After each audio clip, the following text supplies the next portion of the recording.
Okay, very quick recap of the Monday market close. The S&P closed at the high of day pretty much, so a very strong bounce, and it was a bounce. Remember the Nasdaq, for me it was mainly the Nasdaq actually. We touched that sort of support there and bounced quite well. So I think the bounce was led by the Nasdaq technically. The S&P was in the middle of its own sort of range, no man's land, no particular support, but that bounced very strong, closed a high of day. Now, we did not take out the descending line. So although it's bullish, it hasn't sort of guaranteed, and obviously there's no guarantee, but didn't close above this descending line, which I've only just drawn today. I mean, it was obvious that it had to get that. I just didn't expect the bounce to be that big enough to warrant me drawing the line.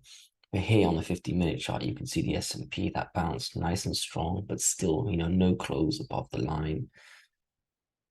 The Nasdaq, extremely similar, maybe just a little weaker, a little lower from touching the descending line. Dow Jones, very strong. Now it's not a descending line, it's within its sort of channel, which I've drawn, very close to closing above it. So if I just go to the daily, you can see even if it does take it out, it's still got to clear the next horizontal, but very bullish technical action, to be honest. Russell 2000, that one actually pretty much has closed above the descending line. And these are thick lines, but still you can clearly tell that it's sort of closed above it. Nevertheless, for me, fundamentally completely bearish. I remain. So I do respect the technicals, and technicals are pretty strong. They've been strong for a while, to be honest. There is some big news. Let me just switch screen, something that I rarely do. You can see today we have CPI coming out very early. I believe it's before the bell, on the bell. That will determine the market, not and I hate it when news does determine price action, but I mean, it's been doing it for a while. For me, we're in the kind of market where fundamentally it's bearish, but you will get some, some releases of headlines where it's really bullish and then all of a sudden it's really bearish. And I think it's unhealthy for the market to take direction from macro data every day, but it is what it is. So really, regardless of the technicals here, the bullish technicals that we have in the markets, if we have, for example, what would it be? It would be a strong reading, high CPI print, high inflation, and everyone will say, oh my God. And they should say it, inflation is not coming down. And therefore, the rates will stay higher than we think, higher for longer. And for me, even when they see inflation down at 5%, this is not good stuff.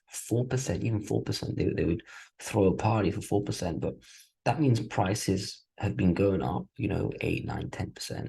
And now, instead of actually going back down, they're still going up. The Apple still costs that much more. It's just going to cost 4% more next year, for example, instead of 10%. So prices continue to go up. There's no, they should be celebrating a deflation, which obviously Keynesians would fear the most. So, I mean, I say all of that to say this: the inflation, even if it's low in their minds, it's still not good. We're far from over, and I still think that rates will stay higher than we think for longer.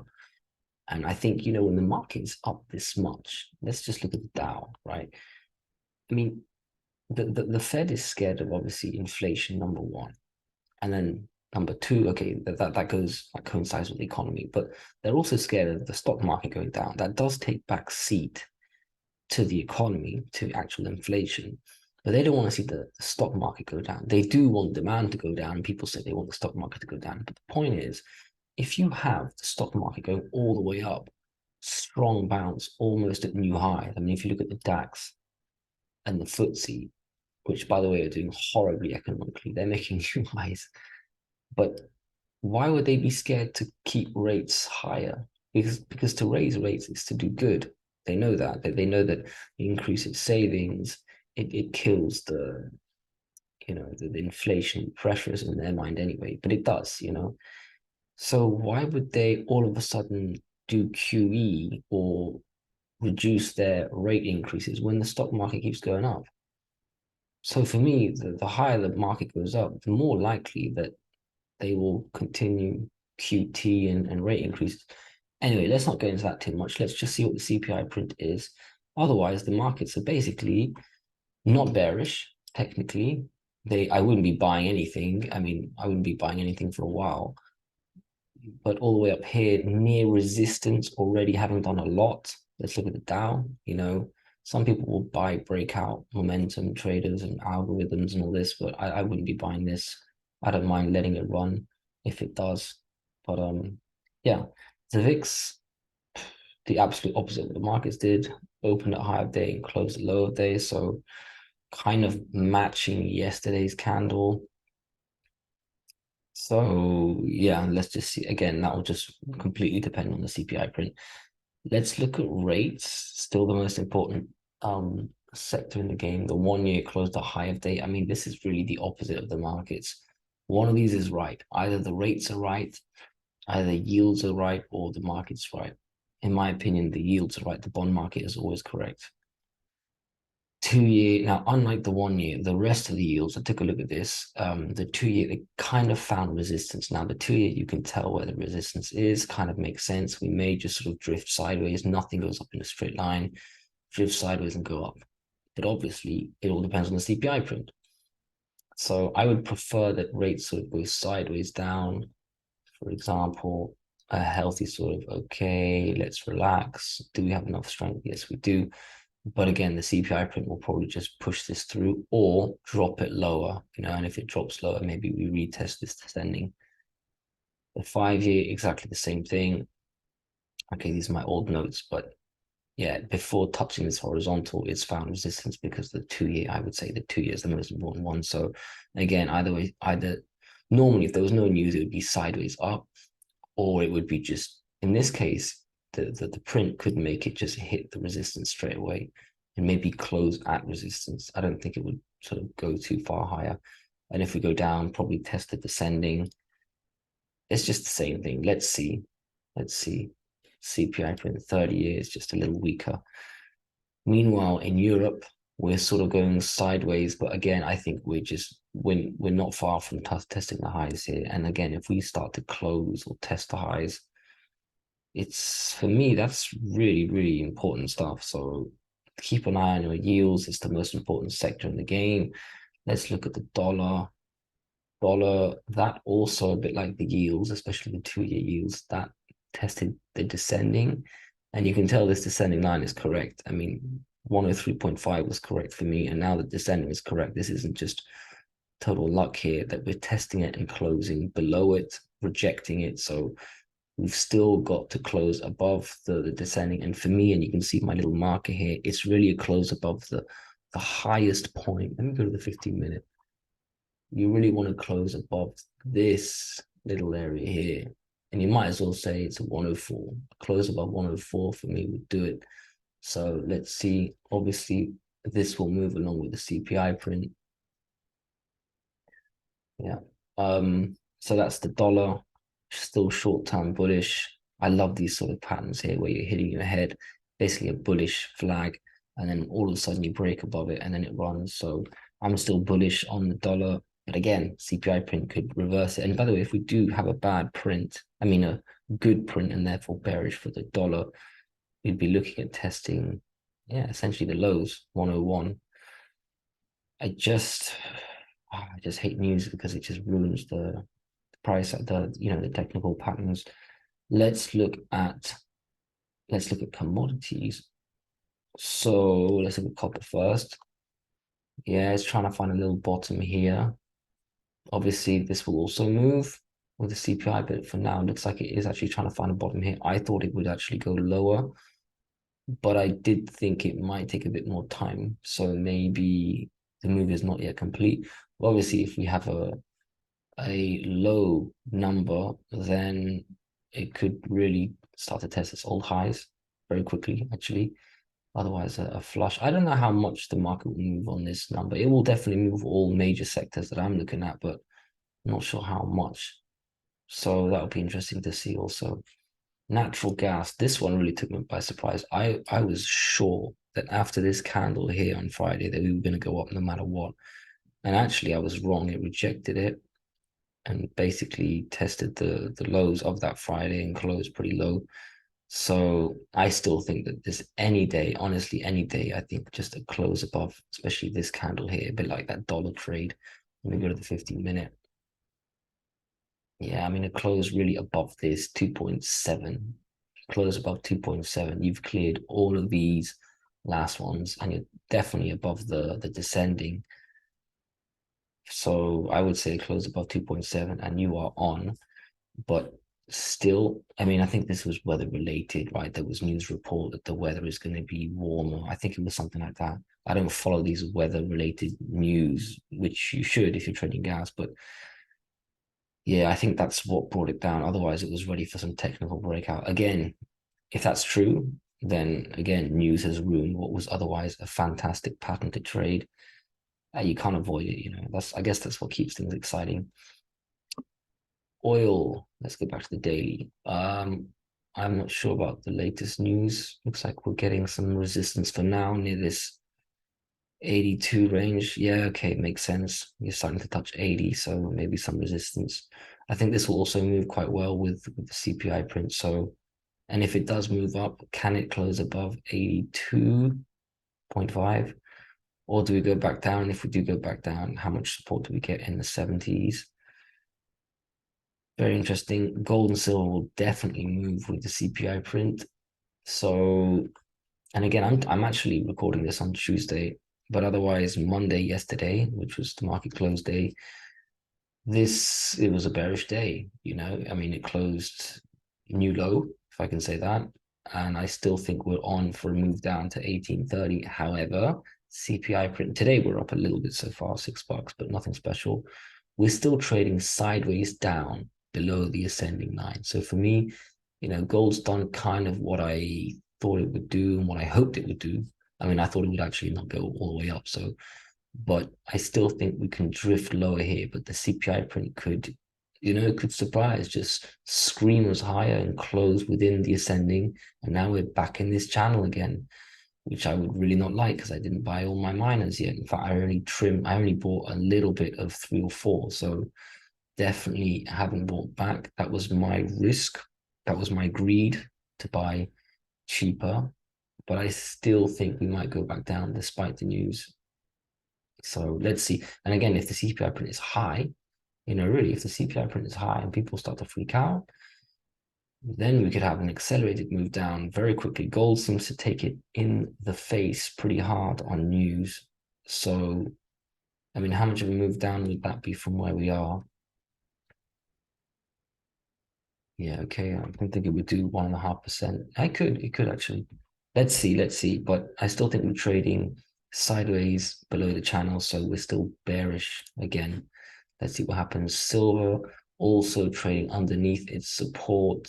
You can't say this is bullish yet. I know we're starting to hit a bit of support here, sort of, you know, you can find support just below a support or resistance. I mean, you can start to curl, what I like to call the curl, but yeah, you could say it's starting to find a little bit of support. It's just 2 days, but still, if it starts to move higher than yesterday's high, then you've got a bit of a candle over candle move. But this really is just going to move on the news also in a more extreme fashion compared to gold. So let's see. If we move low, honestly, we could move lower quite quickly. Silver moves quite hard, quite fast. I don't know, about a 4% move. It can happen, but maybe 3% move. Let's look at the miners. That's also quite interesting. You see here, I was starting to wonder or even worry yesterday whether we could be finding a bit of support and it would make sense, especially on the GDX, which I'm looking at now. You can see this ascending support. I think it's valid. I think we've slowed down the descent. Now, obviously, the markets were up pretty big yesterday. So the GDX being, and although this looks like a green candle, it was red. It was basically flat. So it was underperforming the market. That's bearish. Gold and silver were actually red yesterday. Gold, you can tell, was red quite a bit. Silver, not that much. But when you got the metals red, the miners even more red, despite the market being up, then it's not the most bullish pattern. Also, you got to remember, yields were kind of flat slash red, and the dollar was also red. So despite all of these catalysts, that's supposed to act doing GDX and GDXJ a favor, it still wasn't green. So you have the dollar down, you have yields downish, the market up pretty strong, and the miners are flat slash red.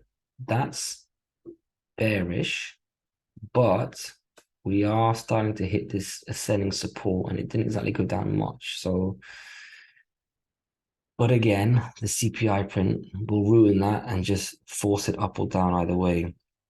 So yeah, again, that ruins it. GDXJ, that's actually weaker.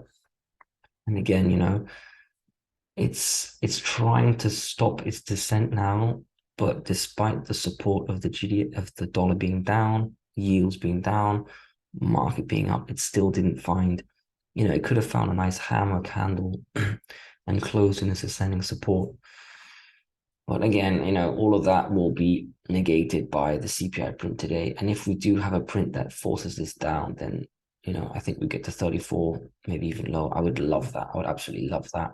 But then at that point, if we do have the GDX, GDXJ going back down to here, I think at that point you can say, look, it's a buy.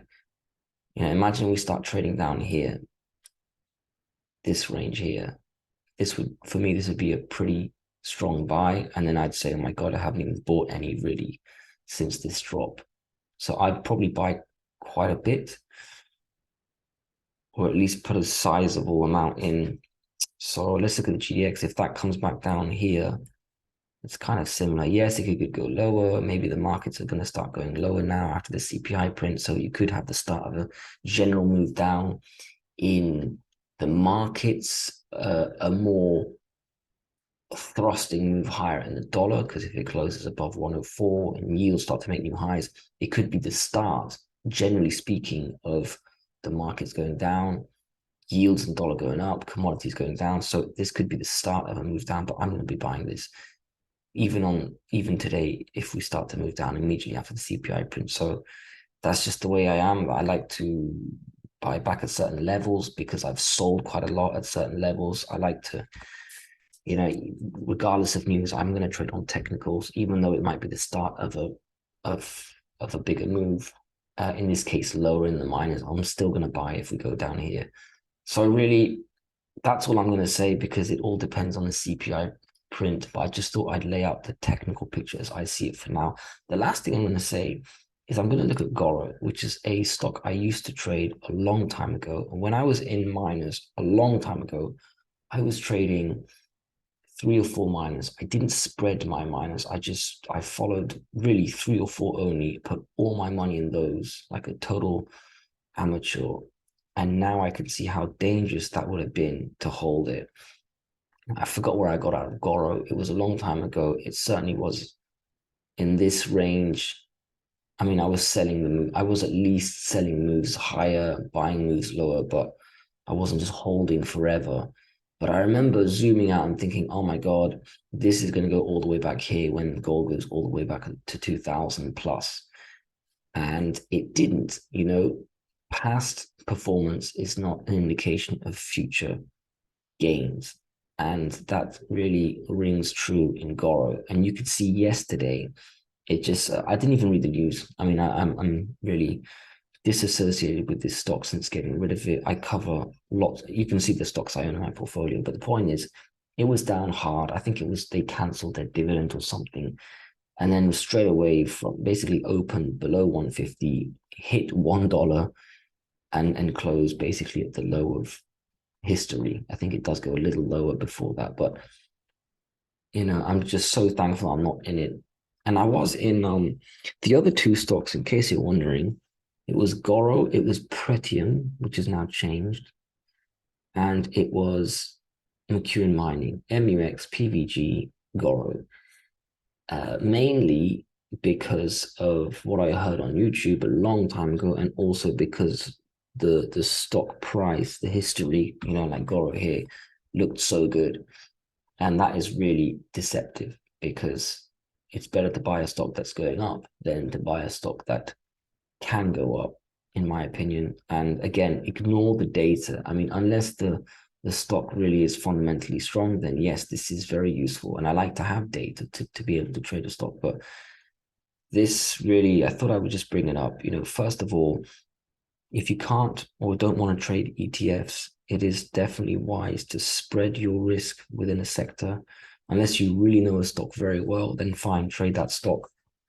Something like Google, Amazon, these are not going to go down 30% in a day. And if they do, you could probably buy it back and trust that it will, rise again one day and your average will be in the black. But miners, very risky already. And yeah, I just thought it would be a small lesson, don't. And I'm so grateful that I slowly got out of these stocks and started to spread my risk. And as you can see now, my risk is spread amongst, I don't know how many I've got actually, maybe 20 stocks, most of them very, very well established. And for example, I was in Alesco AXU a few months ago, and that ended up, I don't even know if it's still trading. I got out of that at a small loss, but I traded my way out of that one quite well because that essentially just flushed also. It basically had the same sort of move as GORO, actually worse. And it was one of my standard silver stocks here, along with these guys. So it was a decent amount in that. But still, because I spread my risk, it wasn't much. And because I could trade my way out, I did minimize the loss. But just a little warning, I thought I would. That's why I moved GORO near the GDX and GDXJ. I didn't want to forget to mention that. So yeah. And I was also trading stocks other than miners. For example, I was in NQ Mobile. I don't know if anyone's heard of that. And that one was basically ended up being a Chinese fraud. So I was thankful to get out of that before the bottom fell out. And now when I think about I really had a lot of money. I'm talking about, 30, 40% of my portfolio in some of these stocks that I didn't even know, just because someone else was trading it in some forum or in some paid service but they were just day trading it, swing trading, or they were lying about their position. But the point is, I had a lot of money in one stock. And even if it was Amazon, you shouldn't do it. You should spread your risk. And there's this saying, you should concentrate to get rich and then diversify to stay rich. I think I'm really paraphrasing that, but it's kind of true. I mean, you can't spread too much because he who defends everywhere is weak everywhere. You're not gonna really make money if you have a bit of bonds, a bit of bonds, a bit of stock, a bit of currency, a bit of commodities, your spread. Yeah, okay, it's good, it's wise. For bearish markets, it's wise, but you're not gonna make that much money on the way up. But you're definitely going to minimize your losses on the way down. So diversification is good when you have a lot of money or money that you want to defend. So, but I mean, I'm slightly diversified. At least I have a lot of money on the sideline at the moment, probably 50%, because I think the market's going to crash much lower. But I am focused in mines because I think they're going to scream up. So I like to mix the concentration and diversification. But the point is, if you're trading a sector like the miners, definitely spread it. And you'll hear that a lot from the people who trade the miners. Spread your miners, get the good ones. Yes, you can get some of these juniors that might make 500, 1000% moves after 1 or 2 years, but they can go bankrupt. So don't just go all in on some juniors or 5 juniors. Just spread it and get some mediums and definitely get some seniors. So anyway, just thought I'd say that because of GORO. Otherwise, let's see what happens today. It really is going to be price action based on the CPI print, and that will determine everything. So I'll make a video later after the close. Let's just see if Wednesday has anything. Retail sales also.